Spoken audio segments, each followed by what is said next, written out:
For decades, no, for centuries, the world has stared at Easter Island with wide eyes and open mouths, unable to explain what it sees. A remote volcanic rock, impossibly far from anywhere, covered in hundreds of massive stone faces that seem to watch you with cold, knowing eyes. Every mainstream textbook offered the same sanitized story. Ancient people carved some statues. The civilization collapsed. End of story. But what if that story was wrong? What if the truth was far stranger, far darker, and far more extraordinary than anyone dared admit? Scientists have now made a series of discoveries so staggering that they are forcing a complete rewrite of Easter Island's history. Not a revision, not a correction, a complete rewrite. And once you hear what they found, you will never look at those stone giants the same way again. Stay with us, because this is where ancient history stops being comfortable. Rapa Nui, the name its first inhabitants gave the island, sits in the southern Pacific Ocean like a forgotten whisper. It is a territory of Chile, yet Chile itself is nearly 3,700 kilometers to the west. The nearest inhabited land, the tiny island of Pitcairn, is over 1,900 kilometers away. There are no roads to Easter Island, no sea routes that make practical sense. The only way in or out is by plane, a 5-hour flight from Santiago. Think about that for a moment. 5 hours by modern aircraft from the nearest major city. Now imagine crossing that same stretch of open ocean in a wooden canoe, with no GPS, no weather satellite, just stars above and endless black water below. And yet, someone arrived. Someone crossed that impossible distance, landed on this tiny volcanic outcrop of barely 100 square kilometers, and decided to stay. Not just to stay, but to build, to create, to leave behind one of the most mysterious collections of monuments ever found on this planet. The island today is home to exactly 887 stone statues known as moai. 887. On an island you could walk across in a single day, each one carved with haunting precision. Long, angular noses, wide, strong chins, rectangular ears, deeply recessed eyes, and nostrils that curl in an almost impossible way, like fishhooks bent by some ancient, unknown craftsman. For generations, people looked at photographs of Easter Island and assumed they were seeing giant stone heads, disembodied faces jutting from the earth like forgotten gods. But in May 2012, excavation teams made a discovery that stopped the archaeological world in its tracks. Those heads had bodies, full bodies, buried beneath centuries of accumulated soil, hidden from view, hidden from memory. The figures were not heads. They were complete human forms, crouching in the earth like sleeping giants, and on those buried bodies, something even more astonishing. Carved symbols, petroglyphs, markings that had been hidden underground for perhaps 700 years, preserved in near-perfect condition. What do those symbols mean? Who put them there? And why did they choose to hide them beneath the ground? We are going to come back to that question. And the answer, when scientists finally reached it, was not what anyone expected. Let's talk about scale, because scale is where Easter Island stops being merely interesting and starts being genuinely disturbing. The largest completed moai stands 10 meters tall and weighs approximately 90 metric tons. 90 tons. That is the weight of roughly 15 adult African elephants stacked in a single column of volcanic stone, and that is not the largest one attempted. Buried incomplete in the quarry of Rano, the extinct volcano in the island's northeast that served as the birthplace of most of the statues, lies a figure that scientists calculate would have reached 20 meters in height and weighed an almost unimaginable 297 metric tons. Nearly 300 tons of carved rock, a monument so massive that even modern engineering would approach it with caution. The vast majority of the statues, 834 out of 887, were carved from tough, a material formed from compressed volcanic ash. It is not granite, it is not marble. It is ash compacted by geological time into something hard enough to shape but heavy enough to defy easy movement. And every gram of it had to be cut from the quarry, shaped with primitive tools, and transported, sometimes for kilometers, across rough volcanic terrain to its final resting place. Here's what makes this even stranger. Almost all of the Moai face inland. Their backs are turned to the ocean, their stone gazes fixed on the interior of the island, on the settlements, on the people. The ancient Rapa Nui believed the statues were guardians, ancestors made permanent in stone, watching over the living, protecting the community with an eternal, unblinking stare. All of them face inland, all except one group. At a sacred site called Ahu Akivi, 7 Moai stand facing the ocean, facing outward, facing away from the island, toward the endless sea. Archaeoastronomers studying the site discovered something remarkable. These 7 figures are precisely aligned. During the spring equinox, they face directly into the setting sun. During the autumn equinox, the full moon rises directly behind them. This was not accident. This was not coincidence. This was engineering. Astronomical engineering, built into stone by people who had no telescopes, no computers, no written mathematics, and yet could align massive stone figures to celestial events with a precision that modern architects would find challenging. And then there is Tukuturi. Of all 887 statues on Easter Island, one stands alone, in posture, in material, in meaning. Tukuturi is the only Moai ever found in a kneeling position. While every other statue stands rigid and upright, Tukuturi crouches with bent knees, head lifted high, chin raised as if in song. Scientists believe it depicts an ancient singer, a performer frozen at the moment of performance, commemorating the island's great festival of Ryu. Tukuturi is smaller than most Moai. It is carved from red punapua stone rather than the standard tuff. It has a visible beard. It looks, far more than any other statue on the island, unmistakably human. Why is there only one like it? Why did the ancient carvers break from every established pattern to create this single, kneeling, singing figure? What was it commemorating? And what happened to the tradition it represented? Now we arrive at what is perhaps the greatest practical mystery of Easter Island. How did they move? When European explorers first made contact with Easter Island on Easter Sunday, 1722, which is how the island got its western name, they found a population of between 1,500 and 3,000 people. A small community, diminished, living among hundreds of enormous stone statues scattered across the landscape. The visitors were baffled. How could so few people have created so many massive monuments? And more pressingly, how had those monuments been moved from the quarry to their platforms, sometimes across distances of many kilometers? For centuries, the answer was simply, we don't know. Then came the theories. Some were reasonable, some were extraordinary. And one that persisted in the popular imagination longer than it had any right to, was that the statues were created and moved by extraterrestrial beings, aliens, visitors from another world who had, for reasons of their own, decided to decorate this particular stretch of Pacific rock with enormous stone faces before departing. It is a theory that says more about human imagination than about Easter Island, because the geological evidence is unambiguous.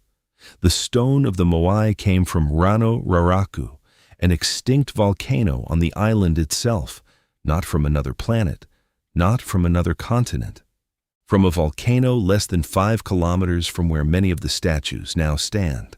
But if alien intervention is ruled out, the mystery only deepens. How did small communities of people, with no metal tools, no wheels, no draft animals, and no written engineering manuals, move objects weighing tens of tons across kilometers of uneven volcanic terrain? In the 1980s, a team of researchers decided to find out the hard way. They built a replica of a moai and attempted to move it using only tools that would have been available to the original inhabitants. Their first attempts were humbling. The statue barely moved. The weight was simply too great, the terrain too difficult, the physics seemingly insurmountable. Then, an American archaeologist found a method that worked and managed to move a 10-ton copy. Progress. But the full mystery remained unsolved. The breakthrough came from a different angle. A group of American scientists working from a clue buried in Rapa Nui folklore developed a new hypothesis. The ancient stories said the statues walked, not that they were carried, not that they were dragged, that they walked, moved by magic, upright, like living beings. The scientists took this seriously. They tied ropes around a full-sized replica moai and used a team of people to rock it from side to side, shifting its weight in a controlled rhythm, allowing it to shuffle forward in a motion that looked, from a distance, remarkably like walking. Using this technique, they moved the statue 100 meters without rollers, without sledges, without any technology beyond rope and coordinated human effort. The statues walked. Not through magic, through physics, through the genius of a people who understood weight distribution, momentum, and leverage well enough to animate 300-ton objects with nothing but rope and will. And suddenly, the ancient legends made sense. The stories were not myth. They were technical documentation, passed down through generations in the only format available: story. But here's the question that haunted researchers for a long time. How many people did this take? When Europeans arrived in 1722 and found only a few thousand inhabitants, the assumption was that Easter Island had always been sparsely populated. A small island, a small people, a few impressive monuments. That assumption, it turns out, was catastrophically wrong. New research, using detailed analysis of soil composition, agricultural remains, and spatial modeling, has revealed the true scale of what once existed on Rapa Nui. The island, at its peak, supported a population of approximately 17,500 people. 17,500 human beings living on 100 square kilometers of volcanic rock in the middle of the Pacific Ocean. At least 19% of the island's land surface was cultivated, primarily with sweet potatoes, which formed the dietary backbone of the population. The Rapa Nui people were not primitive survivors scratching at the earth. They were sophisticated agricultural engineers who deliberately fertilized their fields with crushed volcanic rock, understanding intuitively that the mineral content of the stone would enrich the soil in ways that made their crops thrive. They also consumed large quantities of seafood and fish. The ocean around Easter Island was, before industrial fishing, extraordinarily rich. Archaeological evidence shows that food production was more than sufficient to support a large workforce dedicated not to subsistence farming, but to monument construction. This was not desperate labor. This was organized, sustained, culturally motivated creation.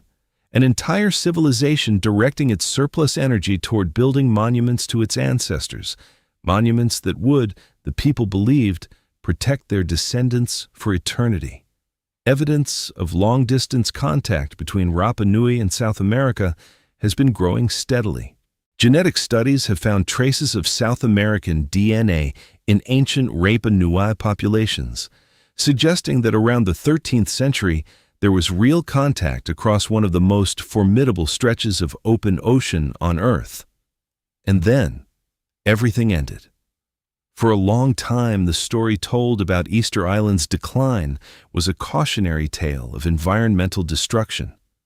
The Rapa Nui, so the story went, cut down their forests to make room for agriculture and to provide rollers for moving the statues. They cut too many trees, too fast, leaving the island bare and eroded. Without trees, the soil washed away. Without soil, The crops failed. Without food, the people starved. And in their starvation, they turned on each other. Wars, violence, cannibalism. The statues were toppled.